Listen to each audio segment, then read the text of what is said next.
graph, g of x equals x squared minus 4. The shape of this graph is going to be a parabola. And we'll first find some points that will be on the parabola. We'll plot the points and then graph the parabola. Let's begin by substituting some values for x. We'll start with x is negative 2, and we'll find g of negative 2. G of negative 2 would be negative 2 squared minus 4, which would be 4 minus 4, or 0. So organizing our information in a table, we have x and g of x. When x is negative 2, g of x is 0. And that's 1 point on the graph. Let's find some more. Let's try g of negative 1. That would give us negative 1 squared minus 4, which is 1 minus 4, which is negative 3. So another point on the graph is negative 1, negative 3. We can choose any value for x. Let's try 0. G of 0 would be 0 squared minus 4, which is negative 4. So we have the point 0, negative 4.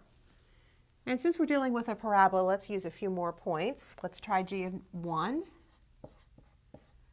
That's 1 squared minus 4, which is 1 minus 4, or negative 3. So the point 1, negative 3 will also be on the graph. And we'll do one more. What about when x is 2? We have g of 2 is 2 squared minus 4. 4 minus 4 is 0.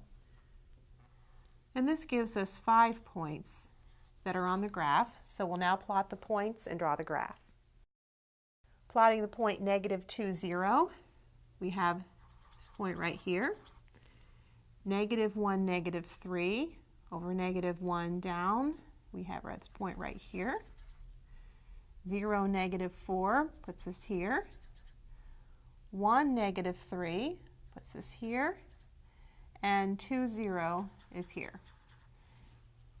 And now we can sketch the parabola, coming down, turning here, and going back up. And finally, we'll label the graph with g of x equals x squared minus 4.